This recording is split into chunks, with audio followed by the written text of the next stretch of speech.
All right, good morning, folks. So we're operational. I'm gonna go ahead and call to order the meeting of the Montgomery County Alcoholic Beverage Board. Let the record reflect that it is March 3rd, 2026. It is 10:38 a.m. I'm Officer Gillum. I work for the State Excise Police. I will be leading this meeting. Most certainly since I'm by myself this morning. We're without board members, so without at least 3 people to vote on permits, we can't really vote on anything. Since there's no opposition to any of the permits, we'll go forward with the hearing. And we'll just send everything to the state without any issues as approved with no quorum. So since you're all going to be offering sworn testimony, I need you to take an oath. So if you would please raise your right hand. You solemnly swear or affirm under the penalties of perjury that the answers you've given on your application or any testimony you give to questions asked by the board be the truth, the whole truth, and nothing but the truth. All right, thank you. Let the record reflect that everybody has been sworn in. Okay, on the agenda today, we have 1 renewal, no violations, no issues for Buffalo Wild Wings, Crawfordsville on State Road 231. Permit number RR5422932. And then no violations, but concerns and issues with the China Inn, South Green Street, Crawfordsville. Permit number RR5441234. That is going to be issued a 1-year approval just so we can monitor their progress. Okay, we'll start with a new 210 beer, wine, and liquor license for the IRA Whiskey Event Center. Yeah. You can use the podium or you can come right on. Okay, if you want to introduce yourself, please. Hi, Brian Fong with IRA Whiskey. Work for the Weaver family of Weaver Bottle and Long Action Investments. Yeah. So this is location pending at this point. So what are we thinking about the business plan and locations and all that? Right now we're finishing up building the space over by Ivy Tech. It's 488 North Concord. So we've got an aging warehouse over there for bourbon as well as an event space. Okay. And right now we're just trying to hammer down the location as to whether if we're going to have a catering company go ahead and just utilize that short term. So I understand you can't have a 3-way on the event space. And then also have a caterer grill in there. So we're trying to figure out what makes the most sense as to putting it on that location or if we have to get another address of that space. So the event space is too large for your restaurant operation to cover. Is that potentially it? No, sir. We wanted to do a 3-way, so we have a carry out for bourbon bottles and things like that, and then also be able to sell liquor on site and have sort of a speakeasy Whiskey Wednesdays type operation. But we're working with Juniper Spoon as the prime caterer there. Sure. Where else might you place this permit? Like, I don't know why it wouldn't work there, but there'll be some logistics to figure out for sure. For 120 is the warehouse, and there's basically that's got an ESP on it. So I think the GM is looking at potentially doing like a pop-up, 130 Whiskey Row on the other side of the parking lot. So the same address, but that would be sort of where we place our 3-way. And then can you describe what a pop-up would look like? it would be familiar with like the container, kind of these shipping containers, and they set them up as they go. So that's one option. The other option is ideally be in the 110 event center. Okay. If you're going to try a pop-up space, just understand that you have to have like a legitimate indoor, fully functioning space for 25 people. Okay. Kitchen, restaurant, all the requirements for an alcohol permit have got to be met there. I don't know that you're going to be able to pull it off in a shipping container. Okay. And we've seen people try and use like utility sheds. Okay. Not happening. So you need a fully functioning space. Have you guys owned or operated any alcohol permits before? Okay. I do not directly handle the manufacturing licenses. You're going to run into some issues, I'm afraid, with the separation of the manufacturing space and what you're allowed to do there, and then the restaurant space. I've dealt with this more with like breweries. Breweries can only sell their to-go products from the brewery, but this gets rather complicated. And we're just gonna have to sort out what your problem is. You guys may have to work that out with the state. Okay. We also have a few officers who are dedicated simply to manufacturing, so they may know more about the separation. We'll start down that road and get you figured out. When is the actual location that you're working on opening? We're doing the mayor's inaugural mayor's ball there on May 7th. Okay. So just so you understand that with the permit being applied for as location pending, once you decide to set it to a permanent location, you have to do a transfer of location, and that process could take 2 to 3 months. Okay.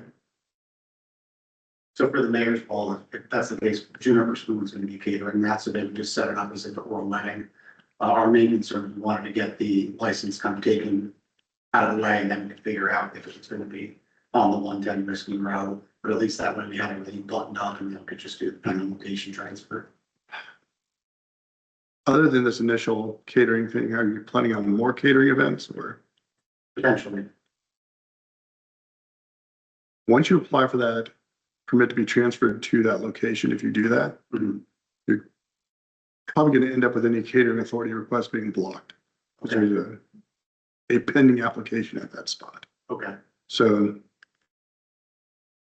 we'll have to sort that out. You may have to apply for them ahead of time and secure them. I'm not sure how that works. Okay. So, okay. When do you think you'll have any permanent ideas about what we're going to do with this? probably within the next 6 months. Okay. I'm not that familiar with the development. I'm sure it's. But some, have you applied for manufacturing licenses yet? So currently, so you mean for the warehouse component? Yeah, So the for warehouse. the aging bit. Yeah, so basically, we don't distill on site, we buy sourced bourbon, Okay. bring the barrels in, and then age them for anything between 2 and 8 years. We've got a couple of craft distilleries that we work with that buy wholesale from us. That's a world I'm not familiar with. So. Okay. I may get you in touch with one of our guys and they can make sure everything's good. So do you have to do anything with on the federal end of the TTD and No, that's all taken care of. We've got Scott Bedwell, he previously worked for Yeah. the state of Indiana. So our DSP is in place for the warehouse and the aging component facility. And then this is just sort of to get everything buttoned up to figure out what our go forward strategy was for the event space. awesome, you're certainly asking all the right questions. So I don't really have any issues. I'm going to go ahead and send them down to the state for approval. As soon as you find a location, just plan on you're going to apply for a transfer location, and again, it may lock you up with catering authorities for a few months. So Okay, perfect. plan accordingly. Nice meeting you. If you want to do me a favor, do you have a business card? Yep.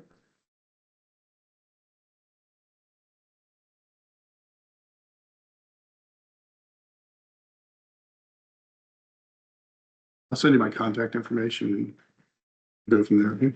Great. All right, thank Did you. you need a copy of the power of attorney or? No, you should be good. Okay, perfect. All right. Have a good day. You too. All right, next we're gonna go into a new beer and wine retail permit for Greek's Pizzeria, South Washington Street, Crawfordsville. Permit number RR 5443321. Okay, who do we have here today? I am Jacob, owner operator. Who's with you today? This is Gavin Deepish, operator for Beach Grove. He's Just coming yeah, to, oh, it's not. he had a beer line up there, so he's just familiar with the process. He was getting with me today. Okay, so you have, Gavin, you have no ownership interest in this one? You're No, not on the lease or anything? no, I have no obligation. I'm just here to like help him if he needs it or. So if we get too rowdy and he doesn't have a breakdown, Right. Yeah. okay. So this place has had alcohol before, right? Yeah, probably about 4.5 years ago. I've been there 3.5 years. We haven't had office since I've been Okay, so you own the building or leasing it? there. I lease, Okay, how long is the lease for? 5 years. We have 3 years left on it. Sole owner, anybody else have money involved in this business? No, sir. Okay, just you. Familiar with the Greek's Pizzeria, just, do you guys have a ballroom or is it gonna be family dining or what's the, Yeah, it's family dining. Yeah, it's not, the beer and wine's not to make it like turn it into a bar or anything. It's Sure. to kind of enhance the dining experience. do you have a delineated bar area or is it gonna be, alcohol gonna be stored in the kitchen and walk to tables? We do, so we've got like a server station, with a kegerator and whatnot. And then we do have a fenced off bar area with 2 tables and then 5 bar stools as well. What's the overall capacity of the business? About 70 seats. I will say, you've got like some outside seating out front. Yeah, just, I mean, There's supposed to be, if you're gonna have people taking alcohol, there's gotta be separation around it. Every time I drive around there, it's like halfway sort of kind of put up, but I yeah, guess without alcohol, it doesn't matter, but. Yeah. Did you happen to bring your affidavit with you? yes, I'll take that. I'm gonna pull up the floor plan. I ran out of printer paper. Let's see.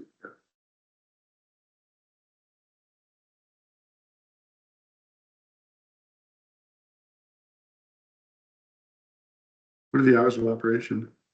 we are closed on Mondays and then we open at 11 a.m. every other day, close at 9, and then Friday, Saturday, we close at 10. Kind of, how many people are gonna be serving alcohol How many people? potentially? About 5. 2 of those will be restricted licenses. Okay. Other ones will be unrestricted. Do you understand the difference between those? Yeah, I would say, I mean, the restricted or unrestricted is pretty straightforward. I think you can pour and serve. Mhm. For restricted, someone with an unrestricted has to pour, I believe, and then they can bring it out to the table. And then also with the restricted, there has to be someone that has an unrestricted in the building as well. So someone over the age of 21 who's licensed and trained. Yes, sir. You could have just said no, but you actually have the answers. Yes, sir. Lots of times people don't know and they just guess, so that's fine. Okay, sounds like you've got your, at least everything ducks in a row. I will swing by after this meeting. I'm gonna do a quick walkthrough, make sure the floor plan's fine. Or this is a recommending board. Recommendation will be sent down to the state. They will vote on this, I believe next, it'll be the 17th. So at the 17th, they will give you approval. Within 24 hours, your permit should be active. Once it's active online, then your distributors can start bringing you alcohol. I will email you a list of requirements. That way you don't have to try and memorize them. It's basic stuff for employee permits, training, record keeping, where you can buy alcohol. So, do you have any questions for me? Sure. Okay, I'll make sure you have my contact information. If something does come up, feel free to call or text me. All right, I don't have any issues. I'm gonna make a motion to approve this and I'll send this down to the state, so. Okay. All right. Sounds good. Yep, and I'll be down there in probably about 10 minutes. Is that good? Yeah, cool. I'll run through. Gentlemen, thank you. Yeah, thanks, sir. So we can vote on it, but I'm going to adjourn the meeting.